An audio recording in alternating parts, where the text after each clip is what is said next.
Well, it's 7 o'clock, so I'd like to welcome everyone to our June 15th, 2023 school board meeting. And it's good to have so many people here, especially students tonight.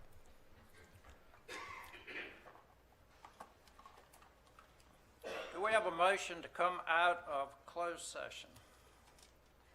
I move that the school board, having been in closed session pursuant to proper motion, come out of closed session.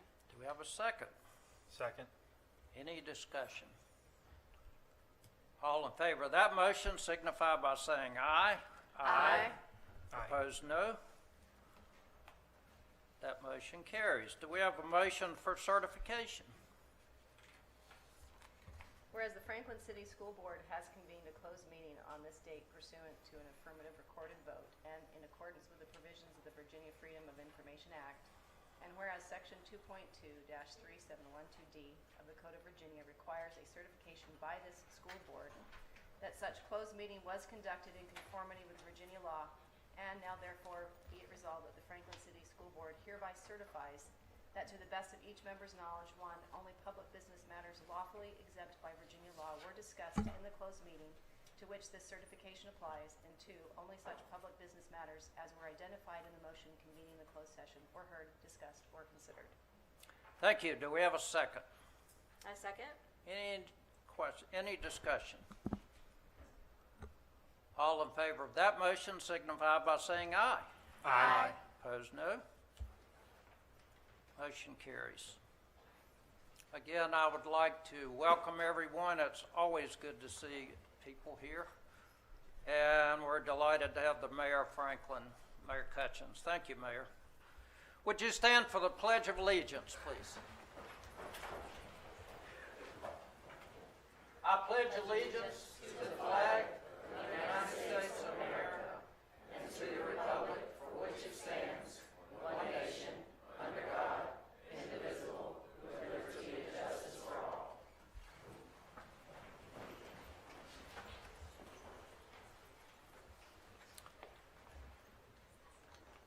Do we have motions from our closed session?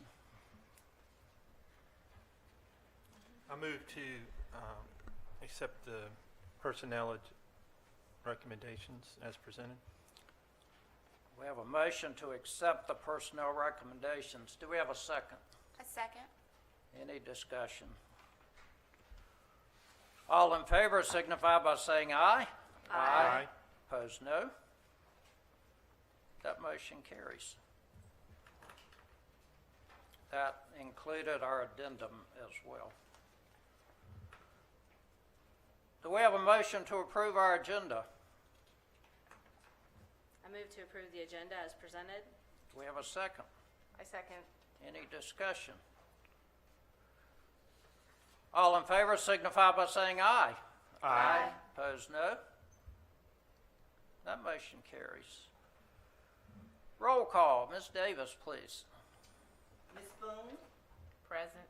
Ms. Council, Present. Ms. Smith, Mr. McQuarrie, Present. Mr. Holt, Present. Ms. Powell, Present. Ms. Johnson, Present. Dr. Carter. Present. Thank you. Now we get to the fun part. Teachers of the Year. Dr. Carter.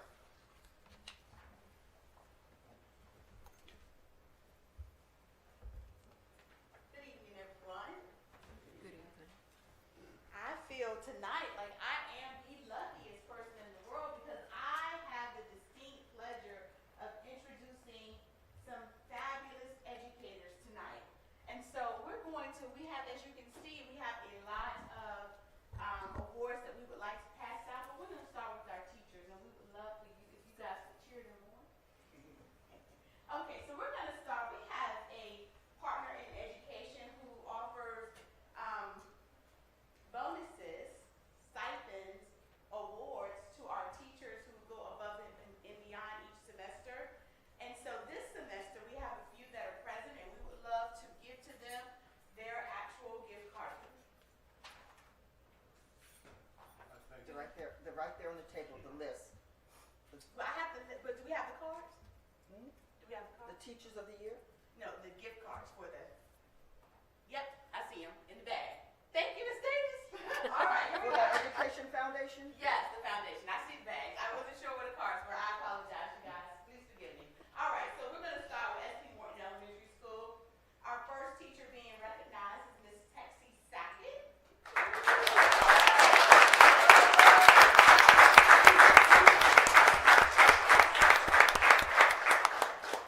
Ms. Sackett is a first grade teacher at S.P. Morton Elementary School. Congratulations to you, Ms. Sackett.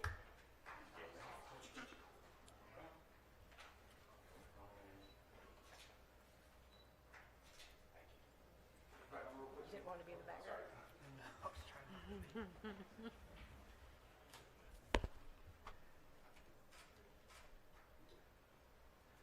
Next up, we have Ms. LaQuisha Seaborn.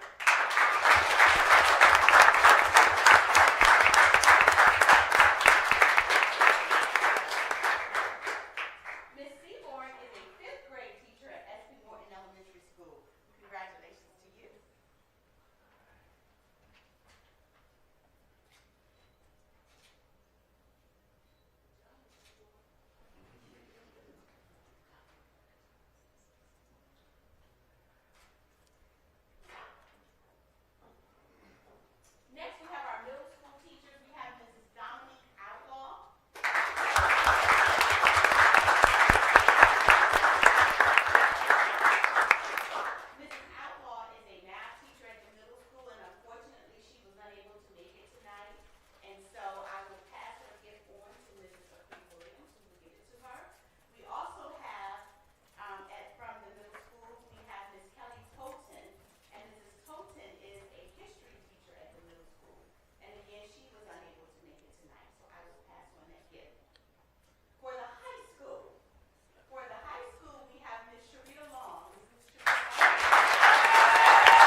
certification, sir. Yes. Before we end that topic, I just have to say one thing about our Teachers of the Year. 2 of those started as provisional teachers, and that's something that we should all be proud of. So congratulations to all 3 of you, though.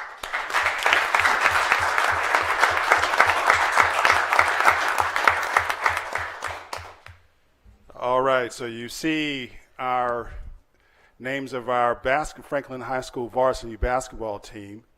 And we have Solomon Moody, Caden Bailey, Jordan Myrick, Micah Scott, Javon Torrance, Jalen Robinson, Octavius Turner, Derek Perry, Jaden Elliott, Dominic Patello, Antoine Warren, Travis Mayberry, Kareem Hicks, and Cameron Moody. We also have our head coach, Mr. Robbie Cutchins, assistant coaches, Dazan Sharon, Terry Warren, Lathan Kennard, and Reggie Ralph. Just to give you a little background, their overall record was 24-4. They were district record 14-0, Tri-Rivers District Regional season champions and district tournament champions, Region 1B tournament runner-up, state tournament appearance for the first time in 14 years, lost in the state quarterfinals to the eventual state champ Lancaster High School, who went undefeated at 29-0, made history with one of the winningest seasons in school history since the 1993 Franklin School Boys varsity team that was state runner-up. So Mr. Derek Perry, who was first team All Tri-Rivers District and second team All Region 1B. You have Jordan Myrick, a second team All Tri-Rivers District and second team All Region 1B. Caden Bailey, first team All Tri-Rivers District 1B All Region 1B.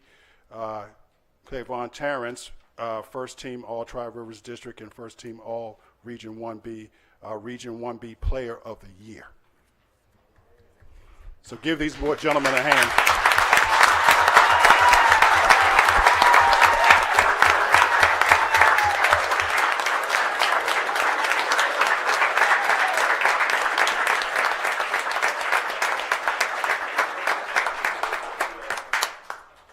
Come on down. Okay. Ms. Davis is directing me. As he calls your name, please come up. Mr. Holt, would you join me, please? Coach, will you coach?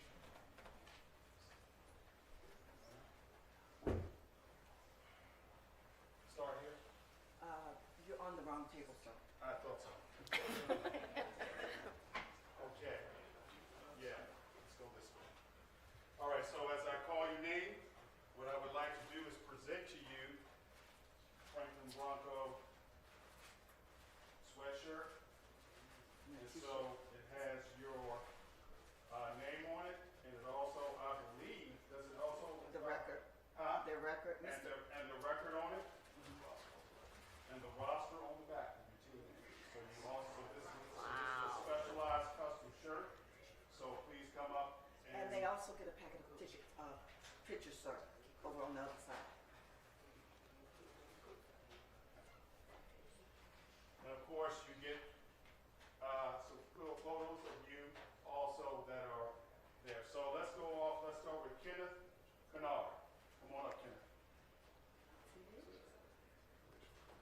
No, I'm sorry, Lakeland. Kenneth, he's not here. Okay, we'll take that. Okay, not here.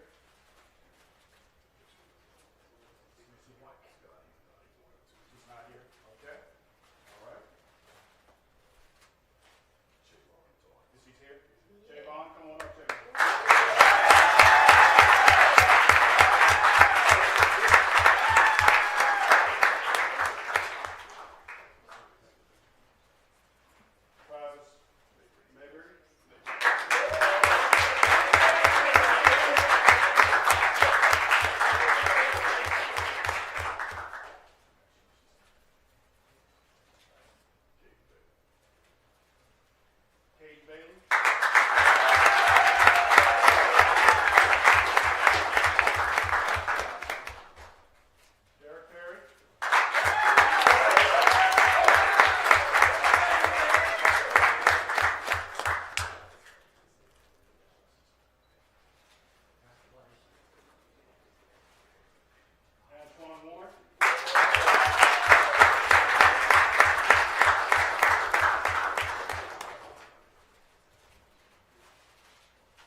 Once again, congratulations to our basketball team and to our teachers. Wonderful job. On our consent agenda, we have 2 sets of minutes that we've been asked to postpone for one meeting, so we'll skip those and we'll go to Clinton Learning Solutions. Okay, so board, this is basically coming from our Title I funds. As you can see, $464,515. This is to replace the aging Promethean boards across all 3 schools. And so just letting you know, it's coming out of Title I, and so I signed, but I'm asking for your official approval for this amount of money for $464,515 for Promethean boards, the replacement of Promethean boards in every classroom across the 3 schools. We have a motion to approve this purchase order.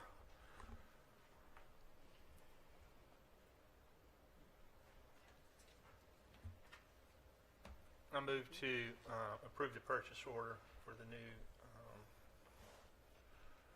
boards. What was the name again? They're in a Promethean or interactive boards. I move to approve the purchase order for the new interactive boards. Is there a second? I second. Any discussion? Yes, Dr. Okay. Carter, I do have one question. Are these backlit boards or the projected kind? Is Mr. Spa here in the back? Yes. Yes. They're backlit. Thank you. There he is. Okay. There he is. We had a few questions about the interactive boards, Mr. Spa. Could you just give a brief description what they are? Yeah, so instead of being a board with a projector that sits in front of it, these are basically very large TVs. So I think somebody asked if they're backlit. They are backlit. They have full touch capabilities, multi-touch actually, casting abilities, multi-computer interaction, full educational software load on them. They're very sophisticated devices. Are they, one thing I've noticed before on the walkthrough with the superintendent, with the projector, what my concern was that sometimes the lights were off, and to me that was, Well, and to me a always, backlit is more conducive to learning. So, Yes. it'll be brighter for sure, Brighter, but you know, they always look better in a darker room. But no, they'll Okay. definitely be brighter. okay, thank you. So they could be used with the lights on. Oh yeah, yeah.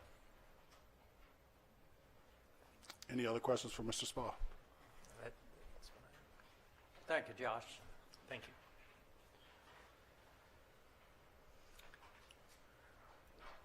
Are we ready to vote? All in favor signify by saying aye. Aye. Opposed, no. Any abstentions? Motion carries. Thank you. Next item, citizens' time. We have several people that have signed up. I want to remind those who come to speak that they cannot use names and they cannot use phrases that identify specific individuals, and you have 5 minutes, 5-minute limit. So, Caden Bailey.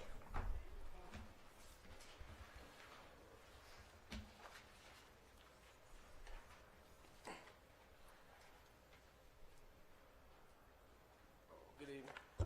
Aye. Good evening, Dr. Carter, Mr. Holt, and all of Franklin City Public School Board members. I came to speak to you today on behalf of 258 students at FHS, as we were informed that one of our assistant principals may not be coming back to school next year due to budget cuts. However, when you mention this particular assistant principal, you don't think of it just any assistant principal, because he's way more than that to many of us. He's a member, he's a mentor and someone you can talk about anything. Excuse me. And to some students, he's a father figure, especially this year more so than others in the past. Was much needed this year. We experienced a loss of a classmate that affected the student body emotionally, academically, and academically. With us also having 8th graders in the building, losing an assistant principal would put more pressure on other staff members to direct and control our students when needed. I'm asking that you strongly reconsider your decision and please get back with me so that I can be a respondent to the students that signed the petition in support of our assistant principal. Thank you for your time. Thank you.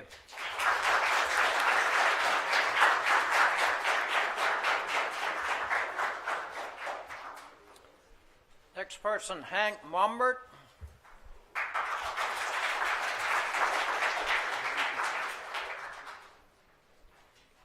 Hello, y'all. I'm going to go on and off my notes here because I'm getting old and I can't remember everything.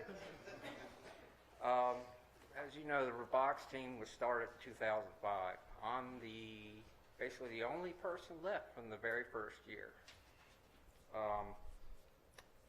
This is our 19th year. And over 19 years, we have moved 5 times.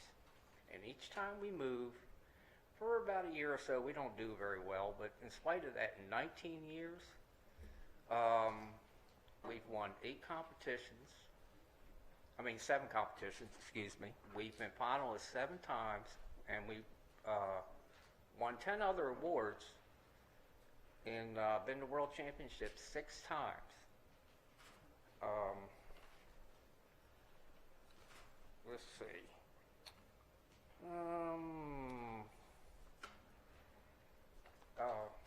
You have STEM classes in school, for algebra and geometry and things like that. That's one part, science, that's one part of STEM.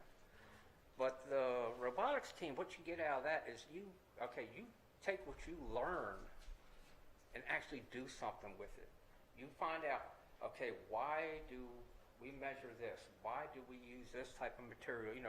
They build robots, but they incorporate what they learn. And then they take that and they go out and they compete with it, and even if they fail, they learn from that. Because they're, we won't do this again, we'll do this or we'll do that. Some of the students have gone on to do very well. One student who he was only on the team 1 year. He ended up being a mechanical engineer, and he goes out now and he's a mechanical engineer for a company that finds solutions to environmental problems.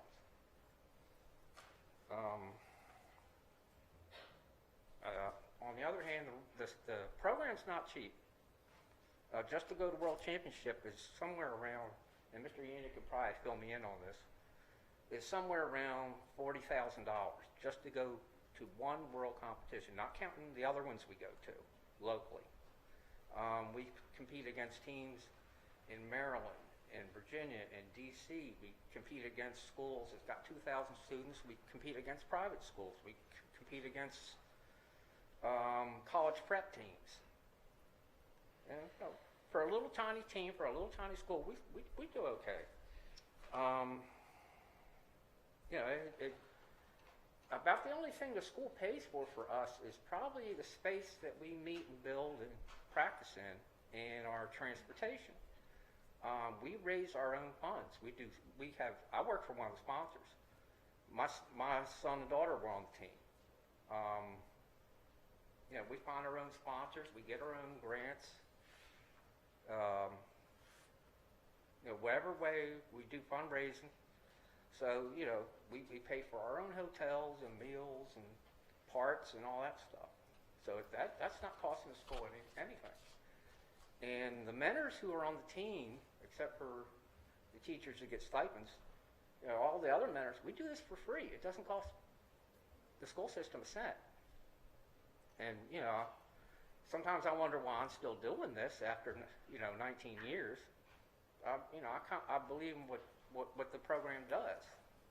I mean, it helped my son get a job working on sonar systems at Newport News Shipbuilding. So right now we're, some of you know, our next season coming up, we don't know where we're going to be. We gotta find someplace soon to go to.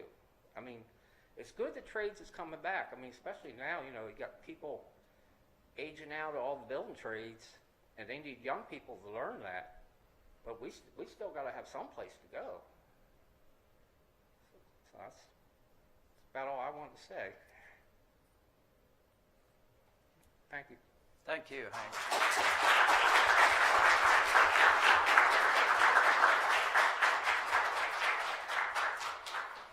Scott Phillips.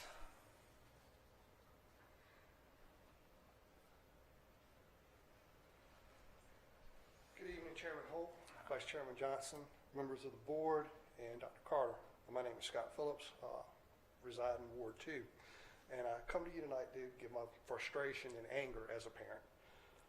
Both of my children, as well as myself and my wife, are products of the division.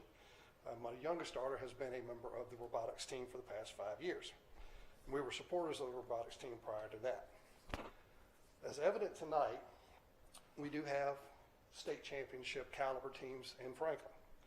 We also have a team that competes against multiple states.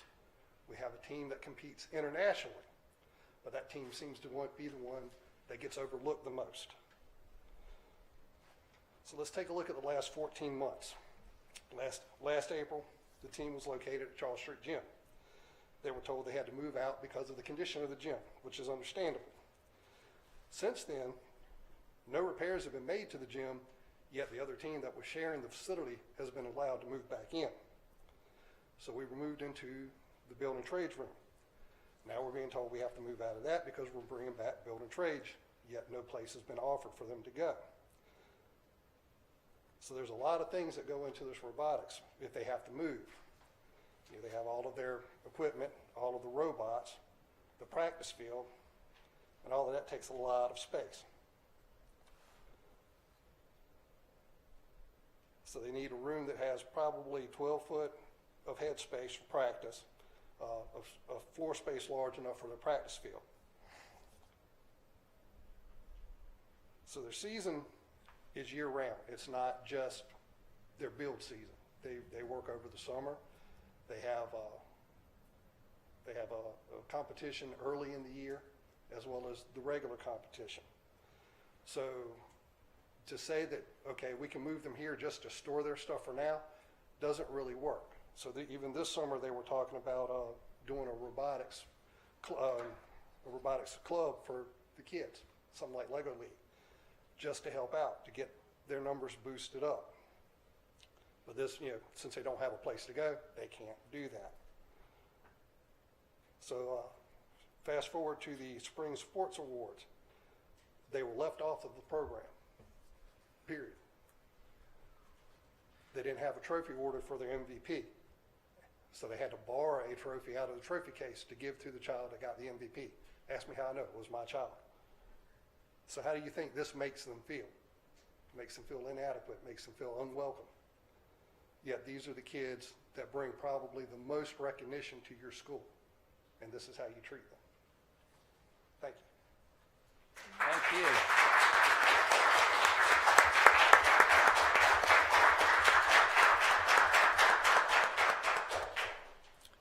Elise DeGroff.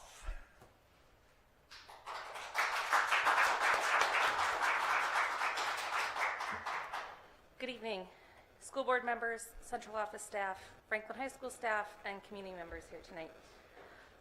I'm kind of going with the theme of the evening. I'm coming to you this evening to talk about Franklin Public Schools Blackwater Robotics Team. My name is Elisa DeGroff, and I'm one of the members for the team. I joined the team back in 2016. The year before, I had several members from the team in my earth science class. I watched them compete, and I was very impressed with what they accomplished.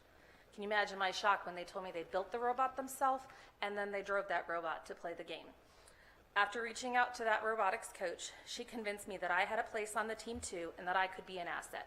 I joined the following year and I volunteered my time from that time since, even when I wasn't in the district. Let me give you a little background on the team. It may be small, but it's mighty and resilient. The team has been around since 2005. This year, 2023, is our 19th year. Next year, it will be 20 years. In that time, we've basically moved 5 times, and each time it has affected the program. In the 19 years of this program, we have made 36 official event appearances. We were 7-time event winners, 8-time event finalists. We've won 10 judge awards, including 2 this past season. We've made 6 world championship appearances, competing with teams throughout the world. In the 18 seasons the team has competed, we have had 297 wins, 223 losses, and 10 tied matches. As we approach the 2023 and 2024 season, we are homeless again. With building trades coming back, we are getting kicked out of the building space we have been using. We left the Charles Street Gym because it was deemed unsafe and needed repairs. Those repairs have not yet taken place. The school has known that we needed a place to go since the fall when they discussed bringing building trades program back. Our best years were when we stayed in one place, the Charles Street Gym. In 2009, when we shut down or didn't compete, we lost mentors and students. We don't want that to happen again this year. This summer, we had planned on working on programming and building a swerve drive, which is needed to keep us competitive with the other teams. But because we have no place to go, this has been scrapped until further notice. The benefits of the FIRST Robotics team has been well documented. Over 88% have more interest in doing well in school, 92% have more interest in attending colleges. The FIRST Robotics competition teams get to learn from professional engineers, master STEM skills, learn and use sophisticated software, hardware, and power tools, build and compete with a robot of their own design, improve teamwork, interpersonal, and communication skills, compete and cooperate in alliances and tournaments, understand and practice gracious professionalism, earn a place at the FIRST championship, and qualify for millions of dollars in college scholarships. Some students at FHF have gone on to become mechanical and electrical engineers, and others well-paying jobs. One student who couldn't get into college, but because he had experience working with his hands and power tools, was able to get a great construction job in Richmond. If you compare robotics to sports such as football, basketball, and baseball, you have a much better chance of doing well and getting paid and living well. Learning about parts of STEM in robots and getting into a STEM-related field than any other sport. From what I've been told over the years, only 2 or 3 students from Franklin area have ever made it into professional sports in the last 50 years, but our students go on to be very successful. As we approach the next school year, we need a place to work from. Ideally, based on the last 19 years of experience, we need 2,500 square feet building with high ceilings, electricity, Wi-Fi, a bathroom, and heating and cooling. It needs to be a place that is not shared with others. We have tools and equipment that without safety precautions and training could cause harm. So far, the places that have been proposed to us this year for us to move to have been deemed unsafe for our students or others. We just need a place to work and compete. Help us find it. Thank you. Thank you.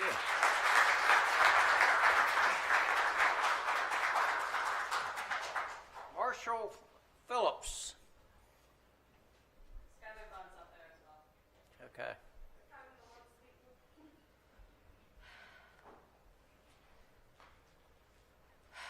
So, wasn't prepared for this, but I'm going just to speak from what I feel as being a student since 2019. Being on this team has meant a lot to me.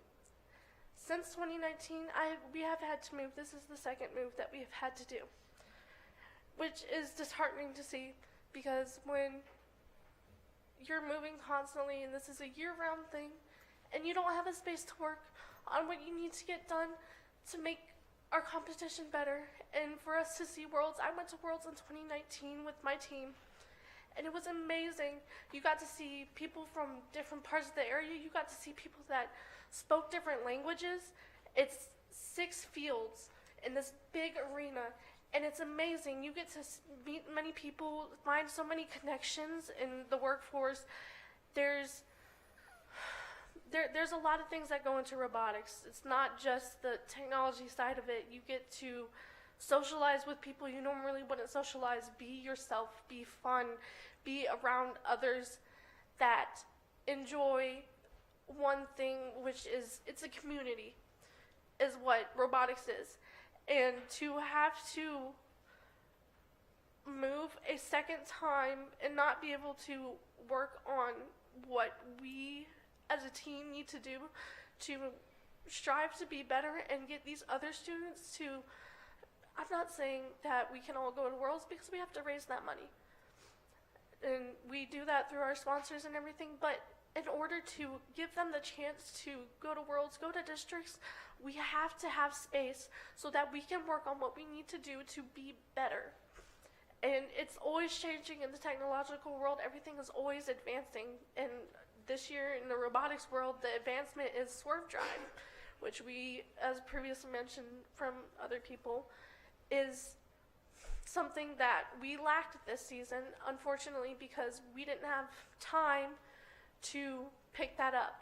We're getting more students in, and with this influx of students, we have students more that want to get into code, get into these other things that help us with our team. And if we don't have the space to do it, we can never improve. And this jumbled mess of we need to move and get our stuff out is upsetting, because it's like, okay, we moved to another spot. When are we going to move again?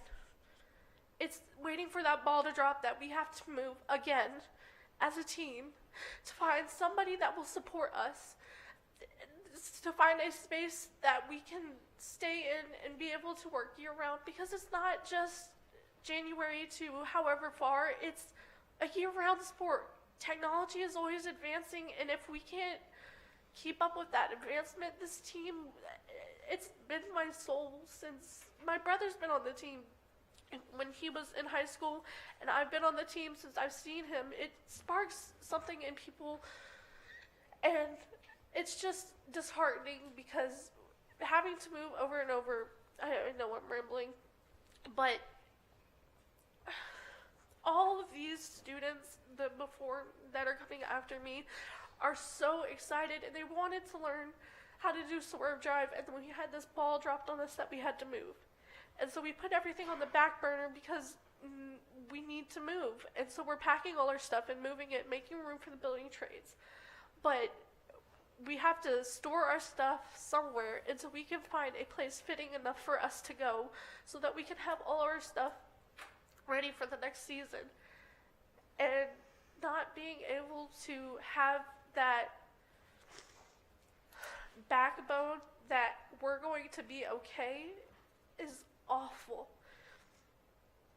That's all I have to say.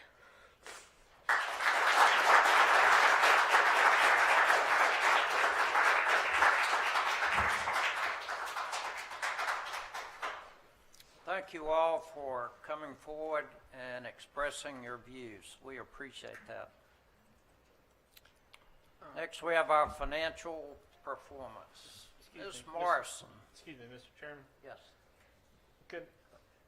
Would it be appropriate to ask the superintendent or the board to form a subcommittee to work with the superintendent and some of the leadership in the robotics team to discuss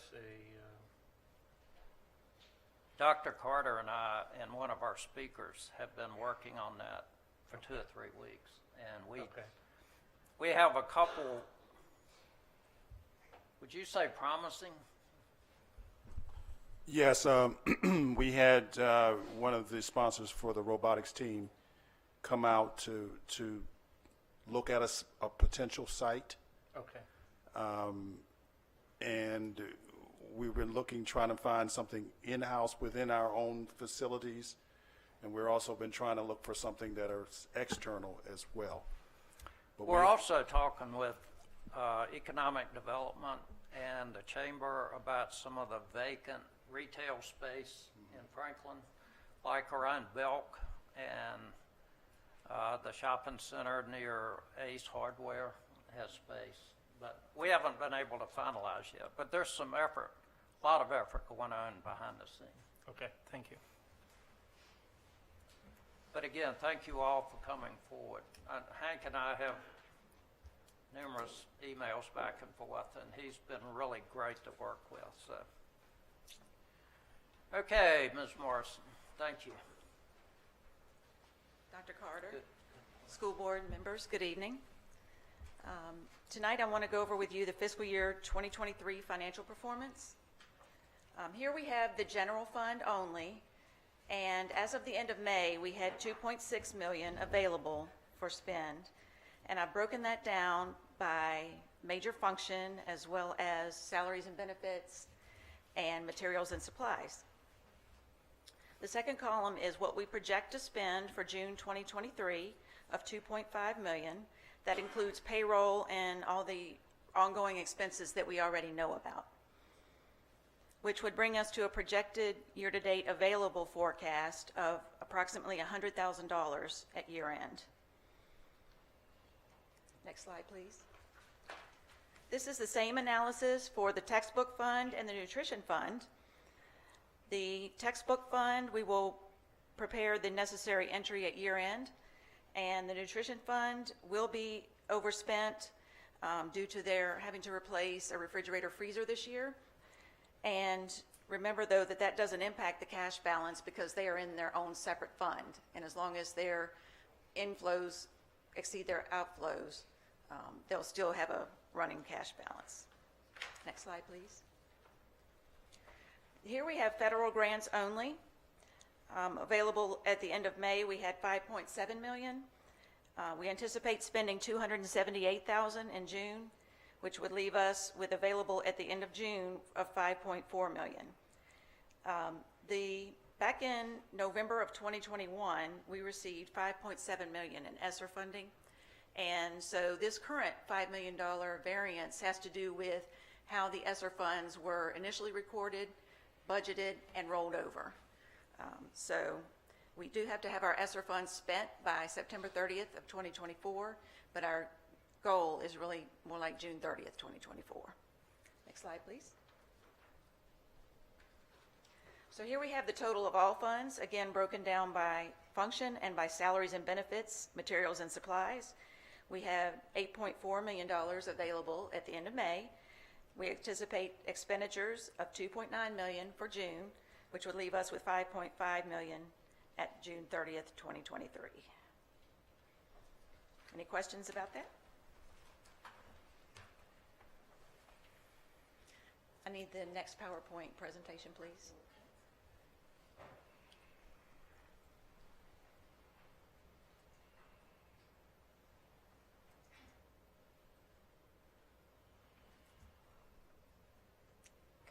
Next, I wanted to discuss the roof project made possible by the Literary Fund. First, I wanted to present to you the letter that we received from Department of Education formally informing us that they have approved the release of $2 million for loans from the Literary Fund to Franklin City for the Franklin High School and S.P. Morton Elementary School roofing projects. They have approved $1 million for each of the two facilities. Slide, please. Then this letter goes on into briefly describing the reimbursement stipulations. So I thought I would go into that in some greater detail. Next slide, please. Okay, the first two action items we have are an acceptable bond council opinion and a city resolution for the general obligation bond. Once those two are in place, they need to be adopted by City Council. And next, Department of Education and State Department of Treasury would be notified that this has taken place. Our first drawdown would trigger the State Treasury to send the city a temporary note to be executed. And in phase two, this is where we're filing for reimbursement of all the expenditures we've incurred. We would send our purchase order, invoice, and all supporting documentation to DOE. Once DOE approves those transactions, they would direct the State Treasury to wire funds to the City of Franklin, and then the City of Franklin would therefore remit those funds to the school district. And we would repeat that reimbursement process for the first initial materials, and then at the 25, 50, 75, and 100% completion milestones. The final drawdown would trigger the Treasury to send the city a permanent note to be executed. And at that point, the city is responsible for all accrued interest on that obligation. And finally, the debt service schedule would begin 1 year from the date of the permanent note. This would call for principal and interest payments, interest at 2%, paid over 20 years. Based on this information, we propose to request a budget amendment from the city to increase the revenues of our budget by $2 million and increase expenditures for the $1 million each for each roof project. Questions? Yes, but Dr. Carter may need to answer this, or whoever, well, who you can decide. Have we settled on a contractor for the roof repair? Yes, yes, we have, and they're ready to go. They can start work as soon as school is out, the last week of June. Okay, so the financing, as long as they know that that's in play, they don't have to wait for that to come in before they start work? Or? We have to wait until, if we can go back a couple slides, we have to wait for the first drawdown until the acceptable bond council opinion and city resolution are adopted by city council. And then we can request our first reimbursement. Oh, okay. And then that's when they could begin work then? Yes. Okay. So, and the city knows that we need to move this along? Yes, only because they want their initial materials cost, Sure. to get the project started. Okay. Good. Okay, that's all I have on the roof. My next topic is the state budget adjustment. We did get the final state calculator document in, and it reflects an increase in revenue of $169,000. Here we have broken out each line item from the state calculator tool and compared our budget to the state calculator tool, and we've noted the $169,000 increase. Note that $20,000 of this is from the textbook fund, $15,000 of this is from the nutrition fund, and the remaining $134,000 is general fund. And we thought it would be fiscally prudent to partially offset some expenditures that are already over budget, which I'll go over in a minute. We propose to request a budget amendment from the city accordingly. Next slide, please. To the first 5 rows here, increase revenues according to the state calculator. We have the $20,000 increase in textbook expense, the $15,000 increase in the state school food match, and we've allocated the general fund piece to technology function. We have a technology grant, and we have revenues coming in that exceed our expenditures, but the expenditures are in the general fund, making it look like the general fund is over budget. Once we get that $134,000 from the state, that should be added to any requested rollover that we have at year end. Questions on that? Yes, I have a question. Mm-hmm. Are these textbooks physical textbooks or virtual textbooks? They can be used as either. What is typically used, though, in the schools? Dr. White, would you like to answer that? So we use physical textbooks in school, but most textbooks nowadays they have the online version and the actual text that they can carry. So with them having these physical or virtual textbooks, once the study is done in the classrooms, are they actually given pamphlets, handouts, or something so they can take home? That's just... Well, the textbook could go home. Okay. Because it's an actual textbook. And what grades are these textbooks starting at? So we start our textbooks at 3rd grade. At our early grades, some of those are consumables. So they're not actual, they're texts, very similar to what you would see in the upper grade, but many of them are more workable. They're consumable. Okay. So they can work in them, use them, take inches out. Okay, thank you. Okay. The fourth and final topic for finance this evening is educational stipends. We have had a long-standing practice for master stipends to be supplemental, actually on the teacher's contract. In fiscal year 22, it was decided that for fiscal year 23, it would be a one-time stipend. So after reviewing the other districts and their practices of offering an educational stipend, we recommend that Franklin City Public Schools reinstate the annual master's stipend and begin to offer an annual stipend to those holding a doctorate degree as well. This will keep Franklin City Public Schools competitive with the surrounding districts when it comes to recruitment and retention. The master's stipend would be $2,000 annually, and the doctorate stipend would be $2,500 annually. Based on the number of employees hired during fiscal year 23 and those returning for fiscal year 24, it would be an additional cost to the division for fiscal 24 and ongoing of $33,000 annually, and we believe that is sustainable. Note that if the position requires the degree, an employee will not receive a stipend for that degree. Questions? Are teachers encouraged to get their masters? Half of our teachers have their masters, so yes, I think so. At least their masters. Yes, and what we don't have in regards to the rest of the districts or surrounding districts is a master scale, and we don't have a doctorate scale. And so in order to stay competitive, what's been happening is once our teachers reach a master's level, they're starting to say, hey, there's a discrepancy in pay. And then as the years go by, that gap grows. Right. And so we begin to lose them.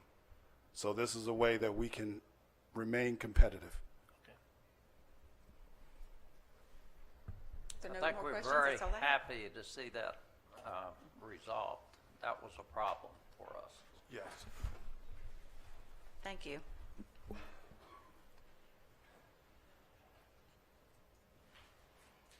Thank you, Ms. Morrison. So, Attendance. so board, I just need for you to make a motion to approve the continuing education stipend for master's and doctorate. I just have one question. Will it be based off their performance evaluation as well, like, or this is just long as they have a master's or a doctorate, they'll get this annually? Like, is the performance evaluation going to be a measure? No, it's you're. I think if I understand your question, you're hearkening to merit pay. Yeah. No, this is not. This is not merit pay. This is if they have their masters, $2,000 every year. Now, of course, if they are unsatisfactory with their evaluation, they will naturally be put on an improvement plan, depending on whether they're provisional or continuing teacher, and then be evaluated that way. But no, they will get this regardless. Merit pay is a totally different thing. Thank you, Dr. Carter. So we do have a motion to approve the continuing education stipend for masters. I move to accept this as presented. Do we have a second? I second.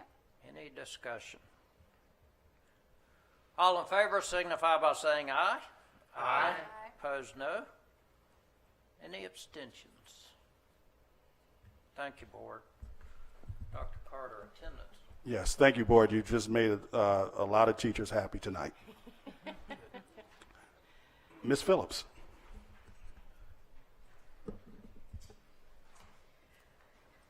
Good evening, Chairman Holt, Vice Chair Johnson, school board members, and Dr. Carter, and everyone joining us tonight. If I could for just a second, I just want to say I am very impressed that we actually had young people from our division come and speak tonight. That even in my years sitting on the other side, I think that's the first time ever I've seen our young people come out and speak. So kudos. I am so very proud of you guys.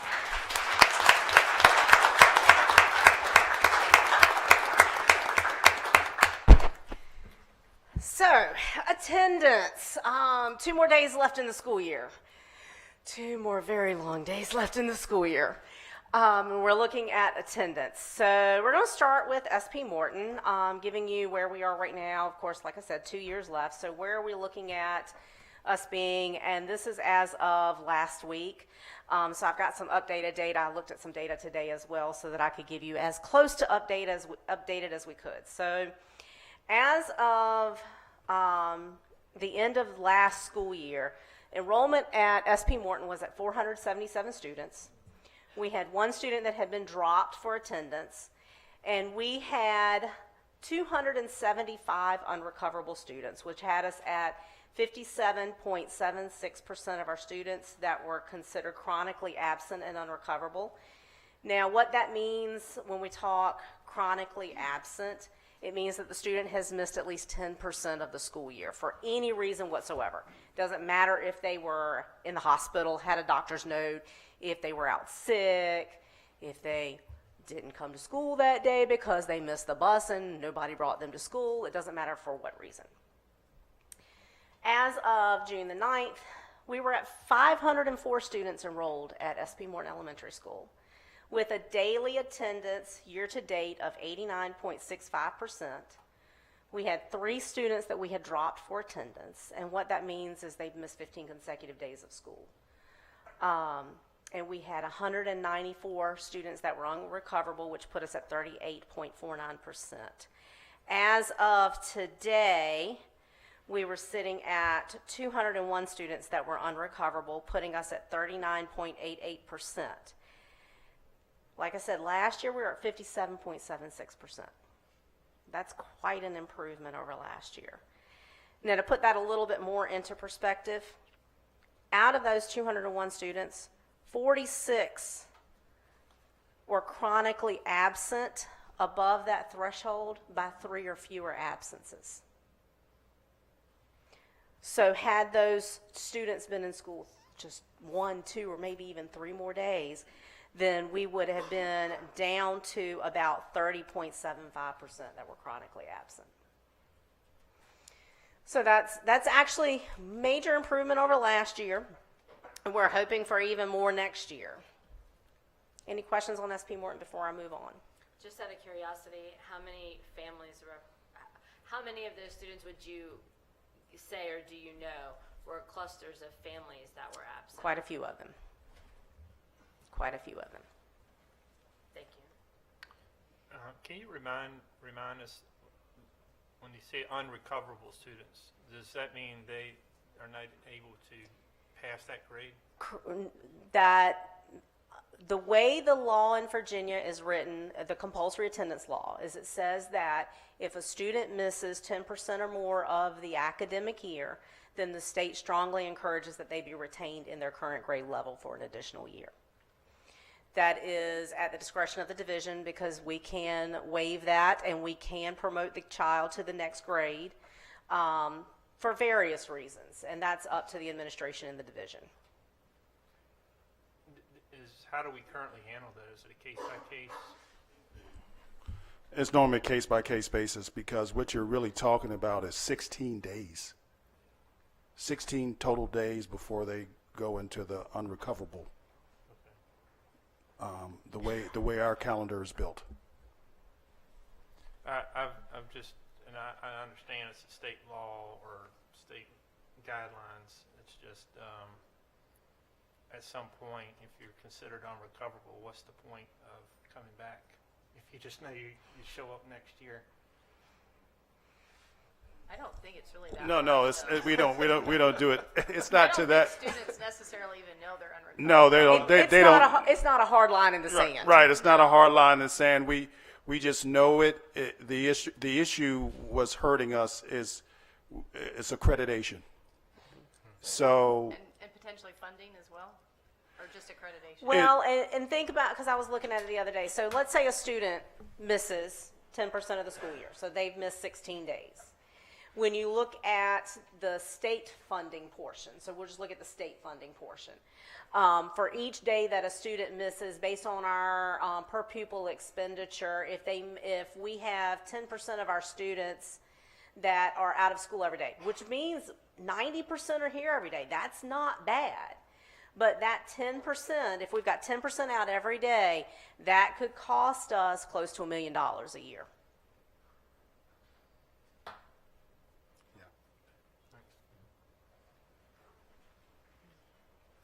Any other questions? Okay. So moving on to J.P. King Junior Middle School. So where we were last year at the end of the school year, we had 153 students enrolled, and I'm looking there at only 6th and 7th grade, because remember we had 8th grade last year. So to make us where we're comparing apples to apples, I've transitioned that 8th grade data over into the high school, so when we get to the high school, we'll look at 8th grade in with their numbers. So enrollment last year between 6th and 7th grade was 153 students. We had 2 that had been dropped for attendance, and we had 71 unrecoverable students, putting them at 51.08% that were chronically absent. As of June the 9th, J.P. King Junior Middle School had 161 students enrolled with a daily attendance year-to-date of 90.81%. 1 student had been dropped for attendance, and they had 50 unrecoverable students, putting them at 31.06. As of today, they were at 52 students that had been that were chronically absent, putting them at 32.3%. Now, of that 52, we looked at SP Morton, said that there were 46 students that were chronically absent that had missed 1, 2, or 3 more than what that threshold is to be chronically absent. At J.P. King, they had 9.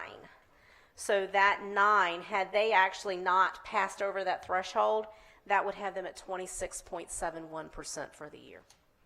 So they would have been very close. That's how close they were to level 2. So we're looking at 51.08% last year versus 32.3% this year. So that's a decrease of almost 20 points from where we were last year. So any questions on J.P. King? So even though we're looking at level 3, do we get any credit for reducing our percentages as much as we do? Unfortunately, this year, no. The state pulled, they have what's called an R10 factor, which means that in the past, you could make accreditation either by meeting the mark and being on the level, by your 3-year average, or by improving by at least 10%. Honestly, if you look at what we just looked at over those 2 schools, they both would have met the R10. Right. More than met the R10 on both of them. But unfortunately, the state chose to remove that for this year and only allow us to make accreditation based off of whether we were on level 1 or level 2. Of course they did. And I will say, looking at it across the state, these are amazing numbers for us to have decreased our chronic absenteeism by. And looking at where other areas of the state are, our numbers really are not that bad. Any other questions on J.P. King? All right, so we'll go on and look at the high school. So Franklin High School, and remember we're pulling that 8th grade from last year into the high school's numbers. So enrollment across grades 8 through 12 last year was 366 students. There were 10 students that had been dropped for attendance, and their unrecoverable was at 162 students, which had them at 44.07% that were chronically absent. As of June the 9th, they had 370 students enrolled. I did not have their daily attendance updated. I want to say it was 89.54% for the year to date. They'd had, 16 students that had been dropped for attendance. And their unrecoverable students year to date at that point were 122, which had them at 32.97%. As of today, they were at 122 that were chronically absent, so they've not gained any more in that week, which still has them at that 32.97%, which is a decrease of 25.16% from last year. They had, looking at the same data like we did at J.P. King, 22 that were within that 3 absence threshold above that 16-day mark, which means that if we pulled those 22 out and they had only had 100, they would have been at 27.03% for the year. So again, almost right there at the threshold because level 2 cuts off at 75%, at 25%.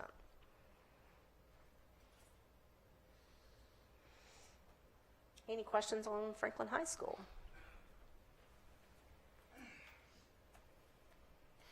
All right, Ms. Davis. So ADM and ADA, I know from sitting on the other side of this that's what we look at as the ADM. What's the ADM look like? That was a constant question. So where we are right now as of last week with ADM, SP Morton 425.82. I don't know how we account for 0.82 students, but 425.82. JP King 161.09. Franklin High School 382.67, giving us a total ADM of 969.58. Enrollment was at 1,043, and that's including pre-K. Remember, that's funded through VPI. And for enrollment, it's looking at that 980 ADM ADA threshold.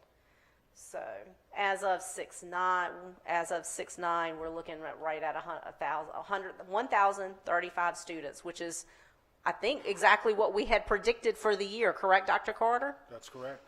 So right there on the mark.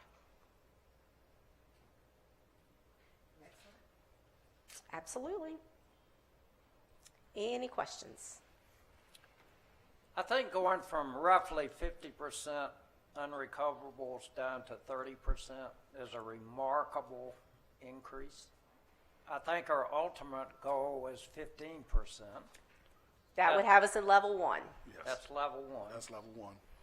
The next level is up to 25%. Correct. So if we can at least hit 25% this coming year. But parent engagement is a big piece of that, and Amy's worked hard with that, and there's a big emphasis on that. So a lot of good work. Yes, and I know that's a goal of ours for next year is to bring that family engagement piece in with working with families on the absenteeism, because at the elementary and the middle school levels, when a student is absent, it's really not the student's fault that they're absent, because in most cases, you know, who's going to expect a 5-year-old to get themselves up and get themselves dressed and get themselves to school? Even a 10-year-old. I wouldn't expect my child as a 10-year-old to get themselves up and get themselves out the door. But some of our kids, that's the burden that's placed on them. At the high school level, that's a little bit of a different story. We could take a different route with them when it comes to chronic absenteeism. But it's about, and a lot of our families, unfortunately, there is still a stigma in working with the school division for various reasons. And it's making them understand that we're not here to be the bad guy. We're here to help you understand the why and to help you figure out the how to have the kid in school on a more consistent basis, and how that absenteeism does impact them in their educational journey. So if I understand earlier comments, attendance is important for the individual student, obviously, for their own benefit, but an earlier comment is that when we have the higher attendance, it helps our accreditation and it helps our community, the school as a whole, because we get more funding from the state, what the state allows for our attendance. Is that correct? Yes, because that absenteeism is what impacts our ADM, our average daily membership. The state funds the division based off of their average daily membership. So if we have, we'll say 1,000 students enrolled, but we only have 900 attending every single day, well, that's 90% attendance. That really doesn't sound bad. When we look at how many of my basketball players would love to have a 90% score on every single test and assignment they did?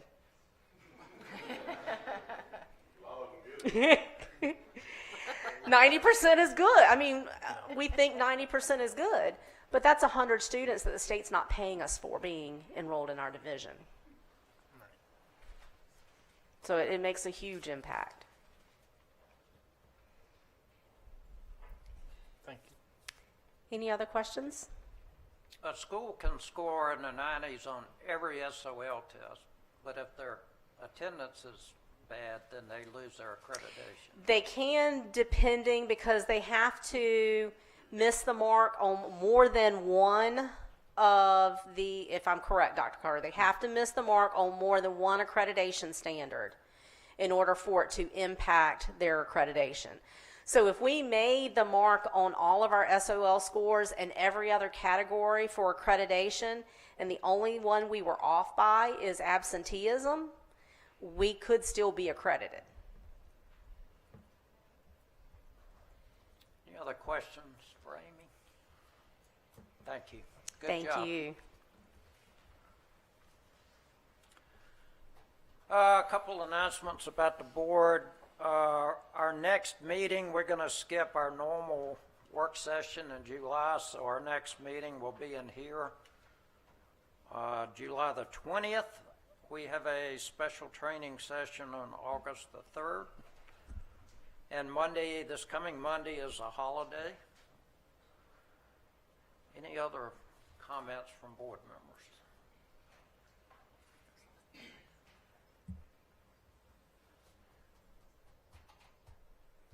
Basketball guys, congratulations. Good job.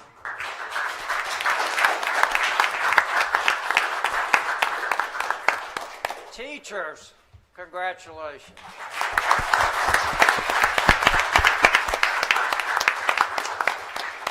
Robotics team, congratulations.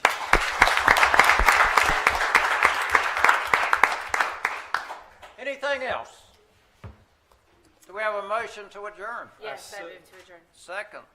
A second. All in favor, signify by saying aye. Aye. Opposed, no. We're adjourned. Thank you.